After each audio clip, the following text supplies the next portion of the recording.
नमस्कार, Byju's exam prep IAS Hindi platform पर आपका स्वागत है। दोस्तों, आज हम लोग 7 जून 2022 के द हिंदू समाचार पत्र का विश्लेषण करेंगे, जो कि आगामी 2023 की संघ लोक सेवा आयोग की प्रारंभिक परीक्षा एवं 2022 एवं 23 के मुख्य परीक्षा के लिए लाभदायक सिद्ध हो सकता है।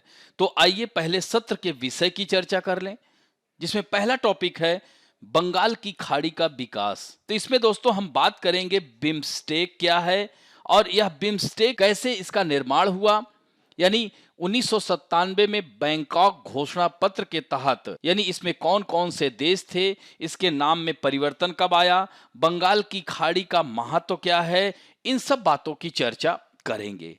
उसके बाद दूसरा जो महत्वपूर्ण टॉपिक है डिजिटल सहयोग की आवश्यकता। तो दोस्तों, इस लेख के माध्यम से मुद्दा यही है कि यूजीसी के नियम ऑनलाइन सीखने और मुक्त और दूरस्थ शिक्षा के लिए विदेशी संस्थानों के साथ शैक्षणिक सहयोग की अनुमति नहीं देते हैं। दोस्तों, इसमें यूजीसी के नियम की भी चर्चा करेंगे, जो नए नियम 2016 के विनियमों से किस प्रकार भिन्न है और विदेशी सहयोग वाले पाठ्यक्रम कैसे संचालित किए जाएंगे, इन सब बातों की चर्चा करेंगे। तीसरा टॉपिक होगा सरोगेसी एक्ट पर बहस। तो दोस्तों, इस अधिनियम के अंतर्गत ऐसे कौन से विभिन्न प्रावधान हैं जो यह निर्देश देते हैं कि सरोगेसी कौन कर सकता है, क्या कानून बहुत प्रतिबंधात्मक है, इसके बारे में हम लोग बात करेंगे। और चौथा टॉपिक होगा सोशल मीडिया विनियमों पर वापस लिए गए मसौदों के प्रावधान। तो दोस्तों, इसमें सूचना प्रौद्योगिकी यानी मध्यवर्ती दिशा निर्देश एवं डिजिटल मीडिया आचार संहिता नियम 2021 में प्रस्तावित बदलाव क्या थे, इसके बारे में चर्चा करेंगे। और इस तरह से इसमें हम लोग यह कानून क्या है, वापस लिए गए मसौदे में क्या बदलाव प्रस्तावित किए गए हैं, और दोस्तों इसके समक्ष क्या कोई कानूनी चुनौती आई है, इन सब बातों की चर्चा इस लेख के अंतर्गत करेंगे। और अंत में मुख्य परीक्षा अभ्यास प्रश्न, जिसमें 2 प्रश्नों के उत्तर की संरचना की चर्चा करेंगे। तो आइए पहले टॉपिक की ओर चलते हैं, a silver movement to propel a bay of Bengal dream. तो दोस्तों, यह लेख यही कह रहा है कि बंगाल की खाड़ी के सपने को आगे बढ़ाने के लिए एक सिल्वर मूवमेंट है। इसको सामान्य अध्ययन के सेकंड पेपर यानी अंतरराष्ट्रीय संबंध से जोड़ सकते हैं। तो बंगाल की खाड़ी का विकास या डेवलपमेंट 25 वर्षों के बाद बिम्स्टेक व्यापार और कनेक्टिविटी में कमियों को दूर करते हुए एक समूह के रूप में बहुत बेहतर कर सकता है। यानी बहुत अधिक संभावनाएं हैं कि बे ऑफ बंगाल क्षेत्र में यह ढेर सारे कार्य कर सकता है यह समूह।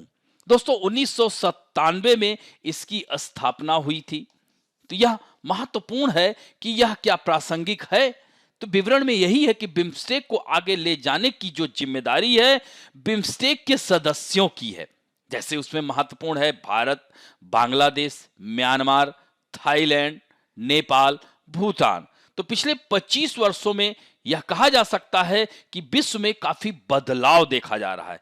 एक समय में अमेरिका अकेला महाशक्ति था, लेकिन अब अगर देखा जाए तो चीन भी उस दौड़ में शामिल हो चुका है। उधर रूस अपनी खोई हुई प्रतिष्ठा वापस पाने के लिए लगातार प्रयास कर रहा है। तो दोस्तों, बिम्स्टेक का विकास बहुत धीमी गति से हुआ और कारण चीन के उदय के साथ तनाव की दुनिया में हुआ है। तो यानी कहने का यही मतलब है कि यह बिम्स्टेक कहीं ना कहीं देखा जाए तो वर्तमान में चीन पूरी तरह से अमेरिका के समकक्ष खड़ा हो चुका है। लेकिन अगर हम बात करें तो 2018 का काठमांडू शिखर सम्मेलन, इसके बाद इस संगठन में काफी तेजी आई है। तो दोस्तों, जिस संगठन की बात कर रहे हैं वह हम बात कर रहे हैं बिम्स्टेक की। तो बिम्स्टेक की स्थापना कब हुई, कैसे हुई, कब कब इसमें परिवर्तन हुआ, आइए इसके बारे में थोड़ा सा चर्चा करते हैं। तो दोस्तों, बिम्स्टेक 6 जून 1997 को बैंकॉक में, और यह बैंकॉक थाईलैंड की राजधानी है जो कि चाओ फ्राया नदी के किनारे बसा हुआ है। तो दोस्तों, इसमें बांग्लादेश, भारत, श्रीलंका और थाईलैंड इकोनॉमिक कोऑपरेशन नाम से एक क्षेत्रीय समूह की स्थापना हुई थी। तब इन देशों के पहले नाम के अक्षरों के आधार पर इसका नाम BIST IEC रखा गया था, यानी इकोनॉमिक कोऑपरेशन। मगर 22 दिसंबर 1997 को ही म्यांमार भी इसका सदस्य, पूर्णकालिक सदस्य बन गया। ऐसे में इसका नाम बिम्स्टेक पड़ गया। फिर बाद में 2004 में नेपाल और भूटान भी इसके सदस्य बन गए। ऐसे में 31 जुलाई 2004 को इसके नाम का अर्थ बदलते हुए bay of Bengal initiative for multi sectoral technical and economic cooperation कर दिया गया था। तो दोस्तों, इसमें एक मुद्दा यह था कि सार्क जो एक क्षेत्रीय संगठन के रूप में दक्षिण एशिया में है, इसके अंदर कुछ कठिनाइयां हैं, जैसे कि भारत और पाकिस्तान के बीच कई चीजों को लेकर विवाद बना रहता है। दूसरी बात यह है कि भारत की लुक ईस्ट पॉलिसी 1991 के समय से ही शुरू हुई थी, जब उस समय तत्कालीन प्रधानमंत्री PV नरसिम्हा राव जी हुआ करते थे। तो पूर्व की तरफ देखने की पहल के तहत भारत ने बंगाल की खाड़ी से सटे देशों के साथ बिम्स्टेक शुरू किया, यानी सार्क देश में यह समस्याएं आए दिन बनी रहती थी। उसी के प्रति उत्तर में यह बिम्स्टेक की स्थापना हुई। और दोस्तों, आज वर्तमान में इसमें 7 देश हैं जिनकी पहुंच बंगाल की खाड़ी से है, जैसे श्रीलंका, थाईलैंड, भारत, म्यांमार, बांग्लादेश, नेपाल और भूटान। तो दोस्तों, उस समय बिम्स्टेक ने लगभग 14 एजेंडे तय किए, जो कि आपस में आर्थिक और तकनीकी सहयोग बढ़ाने पर आधारित। तो बिम्स्टेक के सदस्य देशों में फ्री ट्रेड एग्रीमेंट का प्रस्ताव, ताकि आपस में लगातार व्यापार को बढ़ावा मिल सके। तो दोस्तों, यहां पर यही बात की जा रही है कि बिम्स्टेक की उपलब्धियां, तो यह कई उपलब्धियां थी, जैसे मैंने क्या कहा, FTA की बात की गई और लगातार सम्मेलन आयोजित किए जा रहे हैं। समूह ने आतंकवाद का मुकाबला करने, सुरक्षा सहयोग बनाने, मानवीय सहायता और आपदा राहत के बेहतर प्रबंधन के लिए तंत्र और प्रथाओं को बनाने में भी प्रगति दर्ज की है। समझौता ज्ञापनों, समझौतों और कानूनी उपकरणों की एक पूरी, कह सकते हैं कि लिस्ट है। कृषि, व्यापार, सतत विकास और कनेक्टिविटी जैसे चुनिंदा क्षेत्रों में कार्यात्मक सहयोग विकसित करने की नींव प्रदान की इस संगठन ने। तो क्षेत्रीय सहयोग को आगे बढ़ाने के लिए एनर्जी सेंटर और centre on whether and climate जैसी संस्थाएं भी बनाई गईं। तो यह इस संगठन की उपलब्धियां थी। लेकिन दोस्तों, इसके साथ साथ कुछ विफलताएं भी हैं। तो यह जो FTA फ्रेमवर्क बनाया गया, हस्ताक्षर करने के 18 साल बाद भी अंतिम रूप देने में यह असमर्थ है। और दूसरी सबसे महत्वपूर्ण जो समस्या है या विफलता है, वह कनेक्टिविटी की है, यानी बुनियादी ढांचे, यानी अभी तक सड़कों से इन देशों को जोड़ा नहीं जा सका है। रेलवे, वायु, नदी और तटीय शिपिंग लिंक, ऊर्जा, डिजिटल, वित्तीय डोमेन जैसे, या व्यापार, पर्यटन और सांस्कृतिक आदान प्रदान, यह जो है एक तरह से इन सब देशों को एक साथ लाएंगे, लेकिन उस मात्रा में अभी नहीं हुआ है जितना होना चाहिए। एशियाई डेवलपमेंट बैंक के द्वारा समर्थित कनेक्टिविटी के लिए मास्टर प्लान को अपनाने के बावजूद अब तक सीमित ही प्रगति हुई है, यानी प्रगति जो होनी चाहिए थी वो नहीं हुई है। भारत और म्यांमार के बीच कनेक्टिविटी में सुधार लाने के उद्देश्य से मेगा प्रोजेक्ट में अत्यधिक देरी हुई, क्योंकि बीच बीच में म्यांमार में भी जैसे तख्ता पलट हुआ, लोकतांत्रिक सरकार वहां पर चली गई, फिर से सैन्य शासन आया। तो बिम्स्टेक विकास कोष की स्थापना की दिशा में भी आंदोलन काफी न्यूनतम है, यानी इस पर एक विकास कोष बनाया जाना चाहिए था, लेकिन अभी तक पूरी तरह से क्रियान्वित नहीं किया जा सका है। और दोस्तों, नीली अर्थव्यवस्था, लेकिन अभी तक इस पर भी कोई कार्य शुरू नहीं हुआ है, जबकि इस समूह ने नीली अर्थव्यवस्था को गति देने के लिए सम्मेलन में चर्चा की थी। तो ये सब क्या है, इसकी विफलताएं हैं। बिम्स्टेक की गतिविधियों में बिजनेस चैंबर्स और कॉर्पोरेट लीडर्स को अभी पूरी तरह से शामिल किया जाना बाकी है। और यह समूह क्या करता है, अधिकारियों और विशेषज्ञों के भरोसे छोड़ देता है। तो थर्ड स्पेस की भागीदारी को महत्वपूर्ण रूप से विस्तारित करने की आवश्यकता है। यहां पर देख सकते हैं बिम्स्टेक जो देश हैं उनके सेक्टर हैं, जैसे Bangladesh, Bhutan, India, Myanmar, Nepal, Sri Lanka, Thailand. तो थाईलैंड कनेक्टिविटी, तो अलग अलग क्षेत्र हैं, सब सेक्टर्स हैं, साइंस एंड टेक्नोलॉजी, तो इसे जरूर देखिएगा आप लोग। और दोस्तों, कोलंबो में थोड़ा सा इस लेख से इतर भी बात करेंगे, सम्मेलन की जो मुख्य विशेषताएं थी 5वें शिखर सम्मेलन की।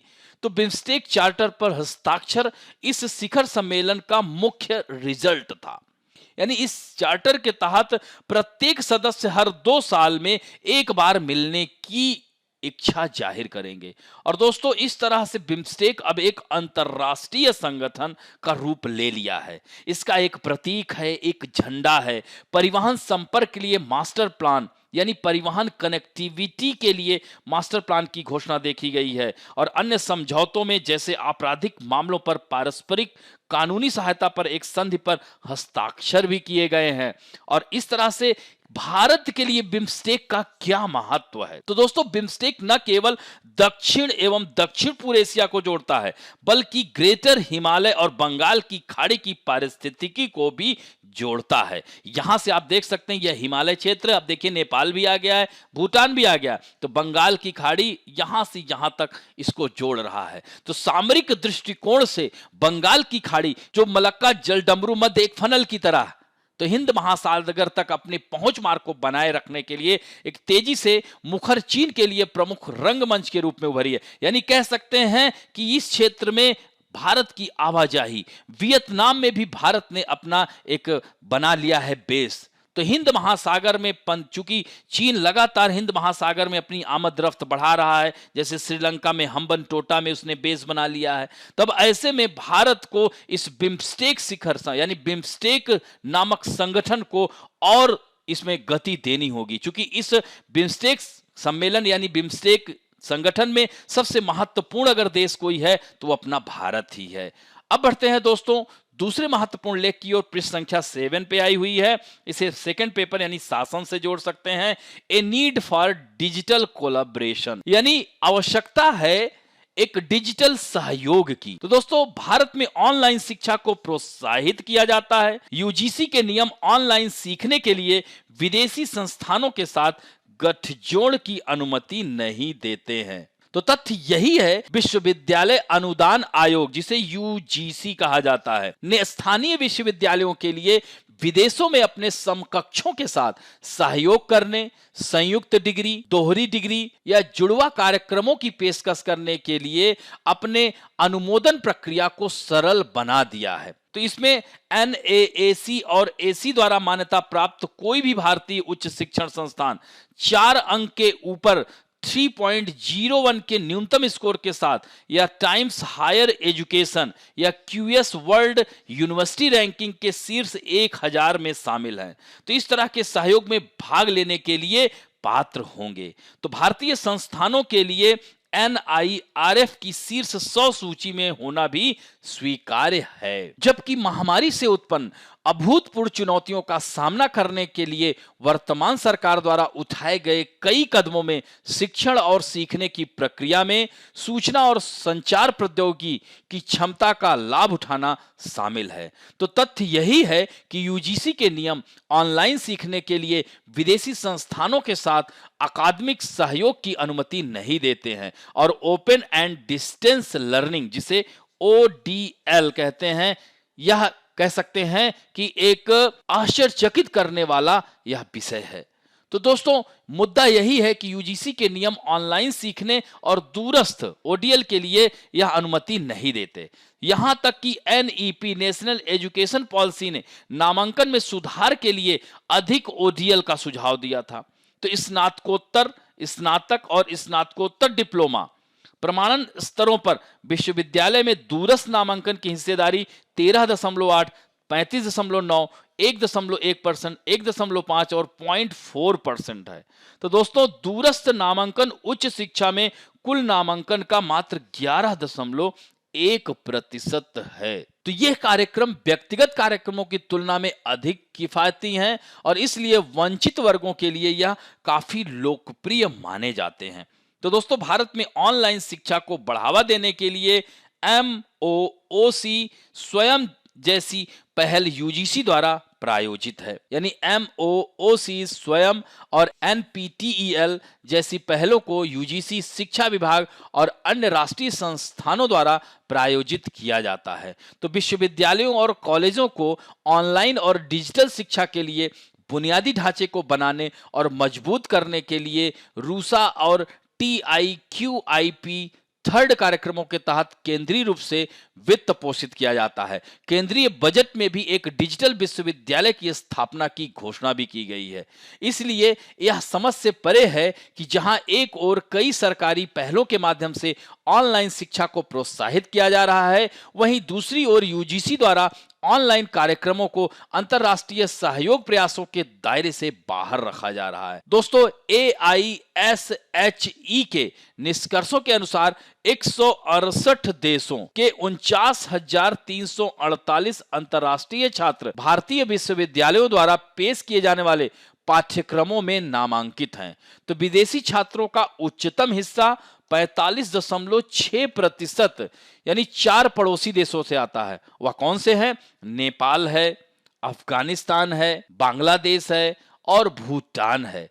तो अंतरराष्ट्रीय सहयोग के लिए ऐसे देशों के उच्च शिक्षा संस्थानों तक पहुंचना उनकी वर्तमान स्थिति और रैंक के बावजूद भारत में अंतरराष्ट्रीय छात्रों की संख्या में वृद्धि का मार्ग प्रशस्त करेगा और यह विशेष रूप से आर्थिक रूप से विवश HEI के लिए गेम चेंजर साबित हो सकता है। साथ ही भारत से विदेशी मुद्रा के बहिर्वाह की भरपाई करने में भी यह मदद करेगा। तो दोस्तों, यह आप देख सकते हैं कि यूजीसी को विदेशी सहयोग के लिए अपनी नीतियों पर फिर से विचार करने की जरूरत है। इसे शिक्षा प्रणाली की वर्तमान और समग्र जरूरतों को देखना चाहिए ताकि राज्य प्रायोजित HEI में पढ़ने वाले और ODL और ऑनलाइन शिक्षा का चयन करने वाले छात्र भारत में लाभों से वंचित ना हों। तो दोस्तों, यूजीसी के नए नियम किस प्रकार भिन्न है? तो पहले के नियमों में भारत में पेश किए जाने वाले शैक्षणिक पाठ्यक्रमों के लिए विदेशी सहयोग के स्वचालित मोड का प्रावधान नहीं था। तो इस तरह से यहां पर अर्हक संस्थान को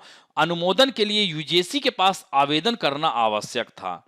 तो एक उप समिति को सिफारिश करने की शक्तियां निहित थी, जिसके आधार पर नियामक निकाय एक अंतिम निर्णय शिक्षा की गुणवत्ता सहित विभिन्न कारकों पर विचार करने के बाद समग्र रूप से यह निर्णय लेगी। तो प्रस्ताव की योग्यता, प्रभावित की जाने वाली फीस, विदेशी शिक्षण संस्थानों के साथ साथ भारतीय शैक्षणिक संस्थान की विश्वसनीयता। तो इस तरह से विदेशी सहयोग वाले पाठ्यक्रम कैसे संचालित किए जाएंगे? तो इसमें योग्यताधारी जो भारतीय विश्वविद्यालय या कॉलेज विदेशी संस्थानों के सहयोग से दोहरी डिग्री, संयुक्त डिग्री या जुड़वा कार्यक्रम की पेशकश कर सकते हैं और जुड़वा डिग्री कार्यक्रम के लिए एक छात्र सहयोगी विदेशी विश्वविद्यालय से कुल पाठ्यक्रम का 30% तक क्रेडिट उपयोग प्राप्त कर सकता है। तो दोस्तों, सहयोगी उच्च शिक्षण संस्थान यह सुनिश्चित करेंगे कि छात्रों द्वारा अर्जित क्रेडिट अतिव्यापी पाठ्यक्रम सामग्री पाठ्यक्रम से नहीं होगा। तो दोस्तों, इस तरह से केंद्रीय विश्वविद्यालयों को अनुदान का आवंटन उच्च शिक्षा में पिछले साल के 7,643.26 करोड़ रुपए से बढ़कर 9,420 करोड़ रुपए हो गया है। यानी पिछले वर्ष की तुलना में 2022-23 में आईआईटी को मौद्रिक सहायता में 658.9 करोड़ और आईआईएम को 177.9 करोड़ की वृद्धि हुई है। तो केंद्र द्वारा उदारतापूर्वक वित्त पोषित यह संस्थान अन्य शैक्षणिक संकेतकों में भी अपने राज्य प्रायोजित समकक्षों को मात देते हैं, जैसे कि संकाय शक्ति और आधुनिक प्रयोगशालाओं और पुस्तकालयों। तो इसलिए राज्य द्वारा वित्त पोषित HEI रैंकिंग प्रणाली में अच्छा प्रदर्शन नहीं करते, इसमें कोई आश्चर्य की बात नहीं है। अब उनके सुगम अंतर्राष्ट्रीय सहयोग की संभावना भी यूजीसी के नियमों द्वारा बाधित है। तो ऐसे में यूजीसी को विदेशी सहयोग के लिए अपनी नीतियों पर फिर से विचार करना होगा। अब बढ़ते हैं दोस्तों तीसरे महत्वपूर्ण पृष्ठ संख्या 8 पर। इसको भी सामाजिक न्याय के अंतर्गत डाल सकते हैं, यानी यह है सरोगेसी एक्ट पर बहस। तो दोस्तों, सरोगेसी का मतलब क्या होता है? किराए पर कोख लेना। तो इस तरह से इस अधिनियम के अंतर्गत कौन से ऐसे विभिन्न प्रावधान हैं जो यह निर्देश देते हैं कि सरोगेसी कौन कर सकता है? क्या कानून बहुत ज्यादा प्रतिबंधात्मक हो गया है? तो इसके बारे में चर्चा हम लोग कर रहे हैं। तो इस अधिनियम के अंतर्गत यानी सरोगेसी अधिनियम के अनुसार एक विवाहित जोड़ा केवल चिकित्सा आधार पर सरोगेसी का विकल्प चुन सकता है। यानी कानून जोड़े को एक विवाहित भारतीय पुरुष और महिला के रूप में परिभाषित, यानी भारत में जैसे युगल जोड़ा जो शादीशुदा व्यक्ति होता है, तो एक विवाहित पुरुष और महिला के रूप में इसे परिभाषित किया जाता है। और दोस्तों, एक मानदंड निर्धारित करता है जिसमें महिला 23 से 50 वर्ष उम्र और पुरुष की 26 से 55 वर्ष के बीच होनी चाहिए। और साथ ही इसमें एक महत्वपूर्ण बात यह है कि जो दंपति सरोगेसी के तहत बच्चा चाहती है, उसका अपना कोई बच्चा नहीं होना चाहिए। इवन कोई कह सकते हैं कि कोई दत्तक पुत्र भी नहीं होना चाहिए। हालांकि कानून एकल महिला को सरोगेसी का सहारा लेने की अनुमति देता है, फिर भी उसे 35 से 45 वर्ष की आयु के बीच विधवा या तलाकशुदा होना चाहिए। हालांकि एकल पुरुष पात्र नहीं है, यानी अगर वही किसी व्यक्ति की पत्नी का देहांत हो जाता है तो वह पुरुष इसका पात्र नहीं होगा इस नियम के आधार पर। तो दोस्तों, सरोगेसी अधिनियम 2021 क्या है? तो सरोगेसी विधेयक नवंबर 2016 में संसद में पेश किया गया था और 2021 में शीतकालीन सत्र में इसे पारित किया गया था। तो इसमें जो है, इस अधिनियम में देश में एक समृद्ध बांझपन उद्योग के सरोगेसी भाग को विनियमित करने की मांग, यानी यह केवल परोपकारी सरोगेसी की अनुमति देता है। यानी जब दंपति द्वारा सरोगेट मां को केवल चिकित्सा खर्च और बीमा कवरेज प्रदान किया जाता है और कोई अन्य मौद्रिक लाभ नहीं मिलता है। यानी कह सकते हैं कि इसकी आवश्यकता तब बढ़ी जब से भारत क्या है, बांझपन के इलाज का केंद्र बन गया। लोग विदेशों से आकर के यहां पर बच्चा ले जाते थे। दोस्तों, आप लोगों ने देखा होगा, इस पर आधारित ढेर सारी फिल्में भी बनी हैं। और भारत में सरोगेसी अधिनियम की आवश्यकता क्यों है? तो भारत में बांझपन के इलाज के लिए कह सकते हैं केंद्र के रूप में उभरा, जो दुनिया भर के लोगों को अपनी अत्याधुनिक तकनीकी और बांझपन के इलाज के लिए प्रतिस्पर्धी कीमतों के साथ आकर्षित करता है।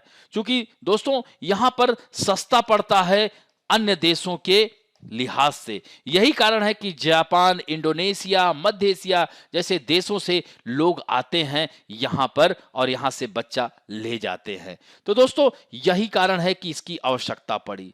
तो इसकी अनुमति कौन देता है सरोगेट मदर की सेवाओं का उपयोग करने के लिए? यानी सभी को कौन अनुमति देता है? तो यानी कोई भी दंपति जिनके पास बांझपन साबित है, यानी उनके बच्चा नहीं हो रहा है, अगले 5 वर्ष से उनके पास बेबी नहीं है, वही इसके उम्मीदवार होंगे। यानी इच्छुक युगल, जैसा कि अधिनियम उन्हें कहता है, वही पात्र होंगे जिनके पास आवश्यकता का प्रमाण पत्र, उपयुक्त प्राधिकारी द्वारा जारी प्रमाण पात्रता का प्रमाण पत्र है। यदि इन दंपति 3 शर्तों को पूरा करते हैं, यानी एक पहला क्या है, जिला मेडिकल बोर्ड से एक या दोनों के बांझपन का प्रमाण पत्र, दूसरा एक मजिस्ट्रेट की अदालत द्वारा पारित सरोगेट बच्चे के माता पिता और हिरासत का आदेश, तीसरा है सरोगेट मदर के लिए बीमा कवर।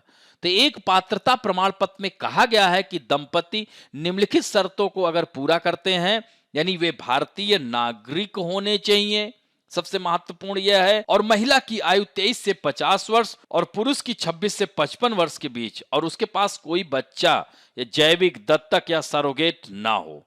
तो सरोगेट मदर कौन बन सकता है? तो यह दंपति का केवल एक करीबी रिश्तेदार ही सरोगेट मदर हो सकता है। दोस्तों, इसके लिए वही है, उसकी शादी होनी चाहिए, उसका अपना एक बच्चा हो और उसकी उम्र 25 से 35 वर्ष के बीच होनी चाहिए। लेकिन वह केवल एक बार सरोगेट मदर बन सकती, ये नहीं कि बार बार उसे व्यवसाय ना बना ले। तो इस अधिनियम के पीछे विवाद क्या है? तो यहां तक कि विधेयक के चरण में जबकि प्रशंसा की एक सामान्य चर्चा रही है, बांझपन विशेषज्ञों से कुछ सख्त अनुमोदन था, बहुत अधिक प्रतिबंधात्मक नियमों के बारे में कुछ आशंकाएं थी। उदाहरण के लिए अगर बात करें तो यह एकल महिलाओं या पुरुषों या समलैंगिक जोड़ों को सरोगेसी के लिए जाने की अनुमति नहीं देता है।